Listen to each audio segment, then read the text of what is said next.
Welcome back to the channel. It has been a while, but we are back and working on the Golf GTI Edition 30 behind me. If you haven't seen this car before, this is the latest project to the channel and it looks a little bit like this.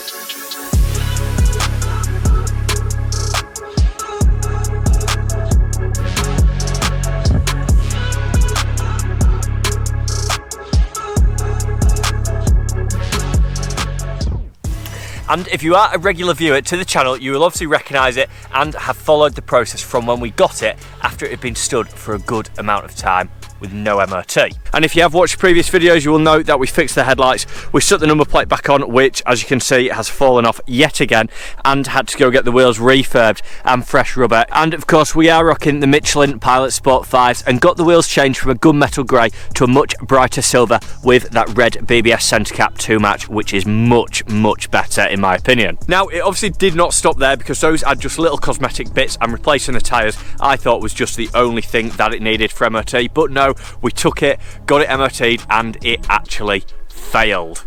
Here's what on. Just like the tyres, the CV boots on this particular car were completely perished, so we ordered genuine VW items and I set about fixing this very minor problem. Now it was a pretty easy do-it-yourself task if you've got the right tools and a little bit of patience. Got the car re-MOT'd and here it is back on the road. But now the fun bit starts. So the last video I actually did on this car was a little bit ago, probably about a month and a half so, and it was actually getting the clutch upgraded, because that was the main thing that was letting this car down. Ever since I got the car, the clutch has been slipping, but we went down to Midland VW and we got the whole thing replaced with a TTRS clutch, which should be good for around 400 foot-pounds of torque, which is plenty more than, well, maybe we will need that. But before we start dreaming about that sort of torque figure and also the associated power to go with it, there is many more things on this car that need changing in order to achieve that. And today is going to be the first performance mod and first piece of the puzzle. So here's what we've got.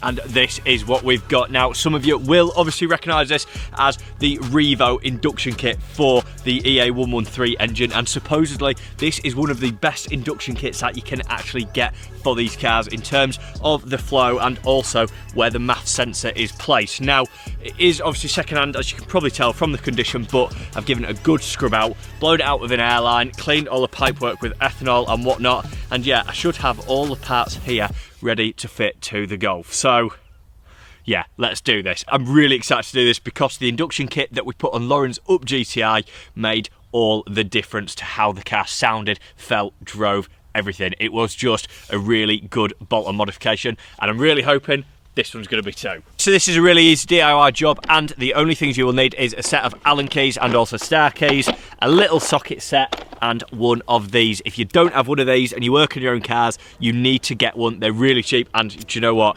It is a saviour. I don't know how I lived without it. It is hose clamp pliers, but adjustable ones. Obviously flexible, can get into the tighter spaces, make jobs like this so much easier. So let's get into it, get the old air filter, airbox, everything like that off, have a little bit of a tidy up and get the new REVO one on. That is a standard engine cover, obviously a very familiar sight for all sorts of different engines. This, the S3 of the time, and a couple of other ones like Leon's, stuff like that. But effectively the air goes in here, comes through this little tube and goes through your engine cover. The air filter is actually inside this, so all of this is going to be removed. We'll just end up with a bare engine below and then just a turbo inlet pipe there to change, and yeah, we'll get it all sorted, swapped over for the REVO one. And I have also got some spark plugs that we need to put in while we're doing it. So first things first, we need to get this off. So very simply, you just need to go around and take out all the torque screws. There's 2 at the air inlet here and 2 for the MAF sensor, and then this whole top part of the engine cover should just unclip. There is a couple of little hose clamps, one that you've just seen me remove and another that is actually on the turbo elbow. Again, if you get this little hose clamp remover, this should be a much easier job. Okay, so there we go, halfway through, and the old turbo inlet pipe and also the old airbox is off. This is what it looks like. Effectively, you can just about see the filter through there. I don't know if you can see actually, but yeah, the filter is just the other side of that. It has got a little bit of a built-in heat shield, so I might figure out a way to sort of get another heat shield on here, and also a lot of the other intakes come with heat shields here as well, so we might get some of those custom made, see what we can knock up. But yeah, this is what it looks like, and it all looks all right under here. The only thing that I am noticing that's worrying me a little bit is there's quite a lot of dirt and grime around this PCV valve, which is a bit of a common failure point on these engines, so I might look into how expensive they are, because I don't know, I think it can cause sort of running issues, and one of the problems that we've got with this car is it is actually misfiring under load at sort of high RPM. So while everything is off like this, we're going to get the new intake system fitted, but also change the spark plugs, which are just underneath the coil packs here, because it's really easy to get them once that big old airbox is off. So let's get the new system back on the car. Now, as you can probably guess, this job isn't too much different in reverse. So the first thing we're going to start with is just this turbo inlet. Loosen the hose clamp, get this over the turbo, and then attach this other pipe to it. From there you can start actually putting the hard pipe on. Again, just one joiner. Make sure you tighten these up because you don't want any sort of boost leaks. And then there is just one little bolt that goes into the side of the intake, which just stops it moving side to side. Screw your MAF sensor back in, and that is this kit fitted. And there we go, as you can see, the intake all fitted up very, very nicely. It is a very snug fit, all works well, tightened up, and it has got a little bolt in here just to stop the actual filter moving side to side as well, which is very nice. So, like I said, I've just kept the original sort of little bit of the induction system there, just because it is going to direct a little bit of air just into that corner, while we get some sort of heat shield made. We'll get one for the back, which should just bolt onto the original mounting points. Your turbo is under there, so just something flat sat across there should stop the heat just from hitting the underside of this pipe. And then yeah, I might get some gold tape or something just to wrap it and just do a little bit more heat protection. So next job is to get these coil packs out and get the old spark plugs out, because I've got a feeling they might be a little bit nasty, but let's have a look. So to loosen the loom off, there is just two torque keys. Unclip all of the coil packs, and then if you just get a screwdriver or something under the side of the coil pack, you should just be able to wedge them up like I'm doing now.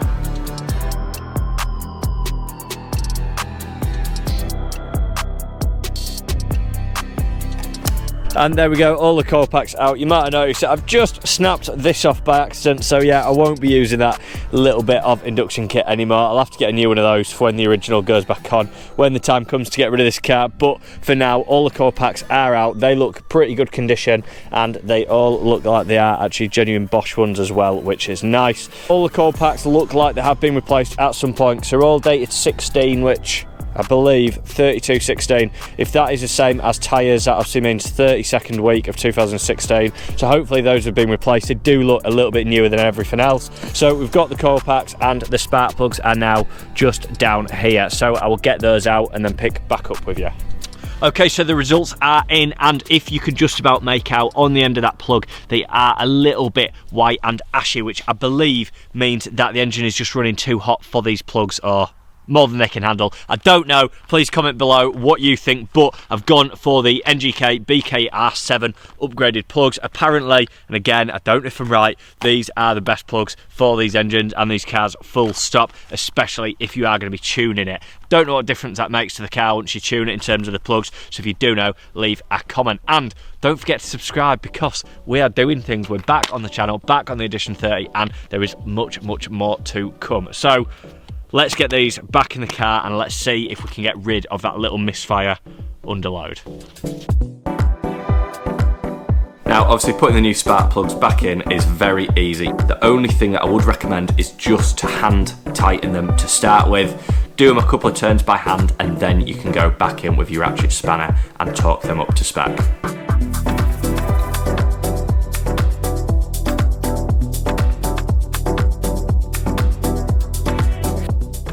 And there we go, we are completely done. As you can see just behind me, the induction kit is fitted, all the new spark plugs are sorted, and the coil packs are back on. So there's only one thing left to do, and that is give it a start. We'll let it warm up to temperature, and then we will see what difference it has made. So here we go.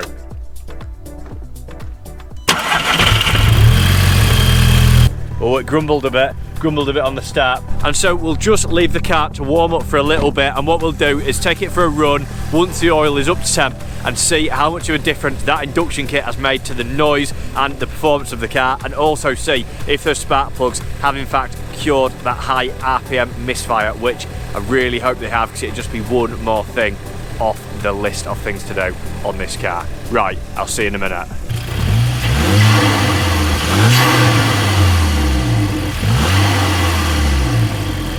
Okay, so the car is warmed up completely up to temperature, and we're about to find out what it sounds like. Now, obviously, I've had the new clutch done, so hopefully the clutch is done slipping as well. So let's try it. We're gonna just go into a national speed limit zone. We're coming up to one now, and then we'll probably drop it down into second gear and see what it pulls like.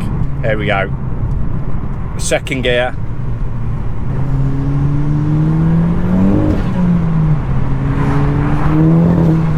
Whoa, it is a little bit slippy out today. I don't know if you can hear. This car is actually fitted with a GFB Go Fast Bits diverter valve as well, so you might be able to hear that doing a little bit of action. See if we can make it do some noises. I don't know what's going to be better in terms of volume for you guys, whether it's going to be windows up or windows down. I've just put them back up, so we'll go back in a second. Oh, that sounds so good. So good.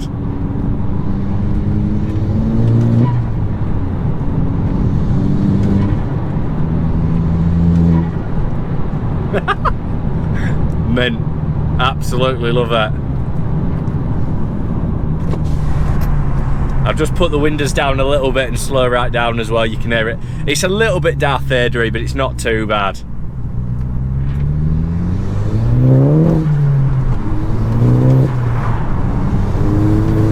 Right, I've had my fun. I'm going back, and I'll pick up with you in a minute. What a car. This is literally so much fun. And so I really do hope that you have enjoyed this video once again on the Golf Edition 30. If you have, make sure to give this video a big like. Make sure you are subscribing to the channel to keep up to date with this project and all the other projects to come as well. And most importantly, thank you very much for watching. I will see you in the next one. Peace out.